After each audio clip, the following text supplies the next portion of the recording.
Pendulum Monsters. Ah, man, this one's gonna be a lot. This entire mechanic, did it ruin Yu-Gi-Oh? Does Konami TCG hate pendulums? What's the future of pendulums? So many thoughts. I guess let's just hop right in. I almost don't know where to start, so I'm just gonna talk, and it's gonna be pendulums all day today. So there's just a lot to say about these monsters cards. I don't know, whatever you want to call them. Pendulums. So they came out in 2014 to a pretty rocky start. Rocky both in terms of, sort of competitive viability, but also rocky in terms of reception from players. So pendulums show up, they add these new scales to the game, they literally change the game mat. The rules seem a little bit confusing maybe to just somebody who's newer to everything. It's not like Synchros or Xyz where, you're making your own just sort of new thing from your extra deck. It's a little bit different than that. You gotta sort of count the scale numbers, and then they can summon from the hand, and then they're like part monster, part spell. They go to the extra deck face up, except when they don't. It's a lot of weird stuff. Thankfully, you can ignore pendulums somewhat sort of early on because, well, if I don't want to use them, I don't have to use them. Obviously, that changes, of course, as time goes on. Pendulums do get more cards, and they do become a pretty powerful threat in the metagame. So we've seen pendulums be, among the top meta contenders. We've also seen them be not in the top meta contenders, and as of recently, the last, year or so, kind of just down in the dirt. Early on, I think the first really good one, Cleforts, that was a good one. That lasted kind of late 2014, early 2015. Later on, you end up with things like the Pendulum Magicians, which sort of came out later. There's like the Heavymetalfoes deck, which I get into a sore point later. The Pendulum Magicians, Pepe, that's another one I kind of forgot. Like, all of that. There's been a number of really good, valuable, like, pendulum strategies. And then there have been, like, less notable ones. Just the Magispector deck alone, or, like, Ignites, for instance. And pendulums have gotten plenty of just, like, sort of general pendulum support cards. I think of, like, Rescue Hamster, Pot of Riches, later on, like, Duelist Alliance, and even as early as, like, Odd Eyes, Pendulum Dragon, Archfiend Eccentric, that was kind of an interesting one, too. And they've certainly gotten lots of different engines over the years. The Darkworm engine's always been a pretty popular one. There's been, like, the Zephyra engine, Mythical Beasts. Yeah, them. That's been a thing. Just the Draco Slayers, all that stuff. Pendulums have had plenty of cards, so they have no shortage of, like, pretty interesting, fun cards and different strategies. I should also preface this by saying, I probably should have mentioned this at the beginning, I'm not, like, a huge Pendulum fan. I haven't played a lot of Pendulum decks. I don't really enjoy them much myself. I don't hate them by any means, but I just say that so that you can, I'm not trying, I wouldn't say I'm biased one way or another, but yeah. So anyways, pendulums, they got lots of cards and all that.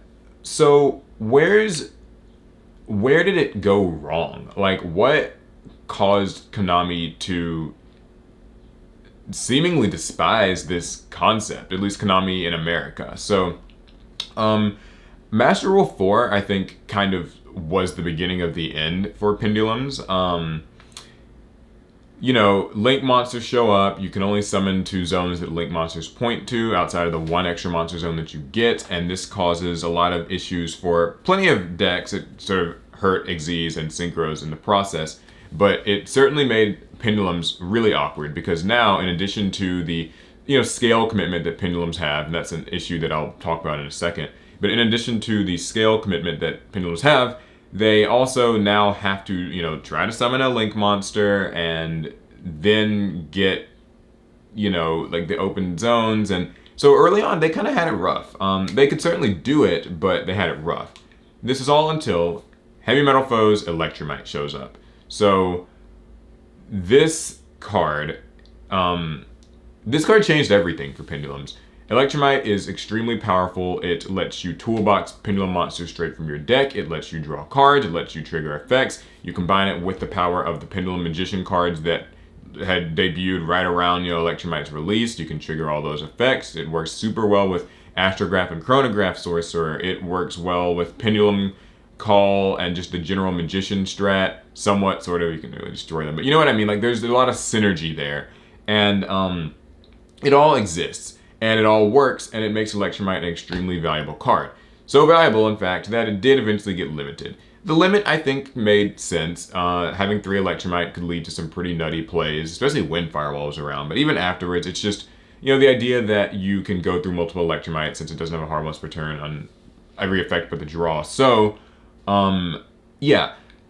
I think what ultimately ended up happening is that Konami seemingly got sick of, I guess, the high ceiling compatibility nature of what I don't know what the heck I'm saying. I guess an example. So pendulums have always been a bit of a walled garden, right? The pendulum cards work well together, but pendulums typically don't really work well in other decks. Like, you don't really find like hybrid decks where it's like half pendulum, half something else. And that's maybe by design, but that's just certainly how it is. You won't really see like a Blackwing pendulum deck. That doesn't really happen. I think maybe the closest that comes to mind is like maybe a Yang Zing deck or something, perhaps. I don't know.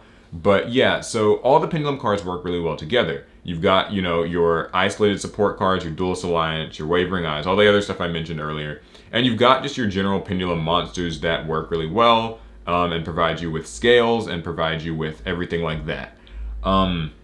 They just oftentimes merge really well. I remember kind of the most recent iteration of Pendulum Magicians was using, you know, the Endymion cards, like, what was it, Servant of Endymion, and of course, you know, the Mighty Master guy, and they would mix that with, like, Mythical Beasts, and they could also mix that with stuff like Darkworm. And so, effectively, all Pendulum decks and all Pendulum archetypes more or less meld into, like, this soup. And I guess for Konami, maybe it seems as though that sort of thing is too difficult to control. They don't want a deck to have that many moving parts and that high of a ceiling of things that you can do. And to be fair, that's maybe valid. Like, you know, pendulums could end up some pretty nutty boards, you know, when you have Endymion out on the field, plus, you know, your typical stuff like Borreload Savage and Odd Eyes Vortex Dragon and all those types of cards, plus like the double Mythical Beasts Jackal King or, you know, Apex Avian. You can get a lot of negates onto the field, and nobody really likes, you know, long turns, long combos, negates. People complain about that all the time. Not saying they're right, not saying they're wrong. I'm just saying, like, that's how people feel about it. So maybe Konami just felt like, okay, this is too much. We've got to nip this in the bud. And so they, early on, I remember they hit Pendulum Magicians. That got rid of Astrograph Sorcerer. It's valid, sure, Astrograph's really strong. And they also hit Double Iris Magician, which eventually came back, but seemingly hasn't done anything. Then we also get these hits to, later on, Electrumite. Went limited at first, now it's just banned. And we've also lost like a load of other cards in the process. Your stuff like Monkeyboard, your Skull Crobat Joker, all these cards. And Servant of Endymion is limited.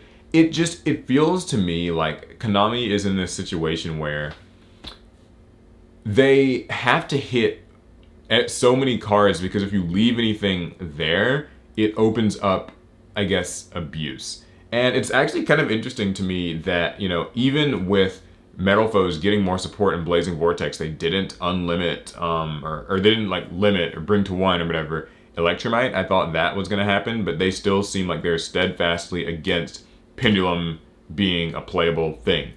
I've noticed since then they've kind of made some weird like Performapal stuff, like in that Legendary Duelist pack with the Yugioh cards last January, like 2020. Like they had like, they've made more of these Pendulum monsters that let you get an extra Pendulum summon, or like let you get more cards to your hand and summon them from your hand, but nothing's going to replace Electrumite and the value that it brought to the Pendulum strategy. So, what comes next then?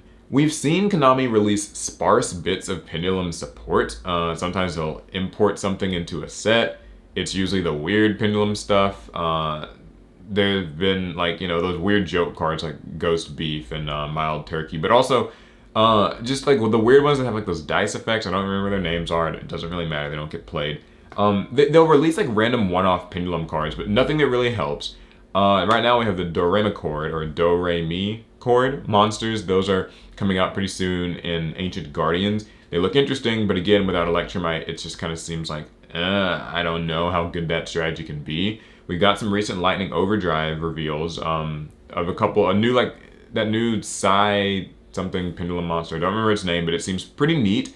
We got like a Foolish Burial for Pendulum Monsters, and then Dore McCord in Dawn of Majesty is getting... Maybe these cards are all in Dawn of Majesty. I think they're all in Dawn. Okay, so yeah. Forget what I said about Lightning Overdrive. It's all in Dawn of Majesty. In Dawn of Majesty, we're getting something that looks like a mini Electrumite, that new Duramacord Link monster. It's got the same arrows, it's got the same summoning requirements. It's much more watered down. Here's what I think about pendulums. Like, I've gone through all this stuff. I knew this would be like a big rambly video. Sorry if you're just like, he's just rambling. I don't know. Just get to the point already, okay, Paul? I'm getting there. I really think that pendulums have just been so hard done by that it makes me think Konami really does regret making them. That's the only conclusion I can come to. Like, they make this pretty neat summoning mechanic thing, but they have just nerfed it time and time again. Master Rule 4 nerfed it. Master Rule 5, or whatever you want to call the new Master Rule, reversed it for everything but Pendulum. So Pendulums still kind of have to deal with the extra Monster Zone stuff, while losing the Link monster that does it best for them. And Konami just will not bring that thing back. Even though there's Metalfoes cards, they will not bring it back. In addition to the amount of counterplay that exists against Pendulums, that's another thing that people don't talk about. Yeah, I mean, Pendulums already have to commit a lot of cards to get to scales. That's why one-card scales like Monkeyboard and like Cleaford Scout and stuff have been so valuable and, like, you know, just needed for the strategy, is because you have to commit cards to your hand and go down on card advantage to set up scales. Even, like, then though, there's still so much like counterplay. There's Heavy Storm Duster, there's Twin Twister, which came out right after Pendulums did. There's Unending Nightmare, and then you've got, you know, what is it? Anti-Spell Fragrance, which just completely turns the mechanic off. There's so much working against Pendulums. It's like, I think if they didn't want Pendulums to exist, I think they want to, like, reboot Pendulums, reboot the game in such that, like, Pendulums don't exist. I don't think that Pendulums deserve this. Like I said, I am not a Pendulum player. I've only, like, seriously played maybe one Pendulum deck in my life. It was like the Zephyra thing. It was kind of fun. Played it for a few weeks. But I still think that if you're not going to give Pendulums anything, then, like, what's even the point? Like, clearly the OCG has tried. The OCG has given Pendulums back a number of cards at, like, 1, and they'll try to move it to 2, but, man, I don't know. Pendulums, they need something. They deserve something. It's depressing to even watch this. Like, it's like, you know, not just putting a dog out of its misery. Like, either make them playable or don't. You know what I mean? Like, I don't know. I guess I really am rambling here. There's nothing I can really say that makes it any better. All I can say is that hopefully Konami does it better. Hopefully they will bring Electrumite back and just let it be at 1 and just let it rock. I don't know. What do you guys think? What do you think Pendulums need? Like, what? I think it's pretty obvious what they need. What do you think Konami needs, like, to do? What do you think is causing them to seemingly dislike this mechanic as much as they do? I'm very curious. It sucks because, I mean, I have friends, like Alec really likes the Performapal strategy, but he literally just cannot play it. I mean, you know, with Electrumite gone, there's just nothing you're able to do. And that goes for, like, almost every Pendulum strategy in existence. So, don't know. It's a lot. We'll see. I have high hopes. I mean, I think that with this Duramacord thing, maybe they'll feel pressured to do something more, but who knows. Alright, that's my big long ramble on Pendulums. Hopefully it was insightful, relatable, or something. Whatever, I give up. Bye, guys.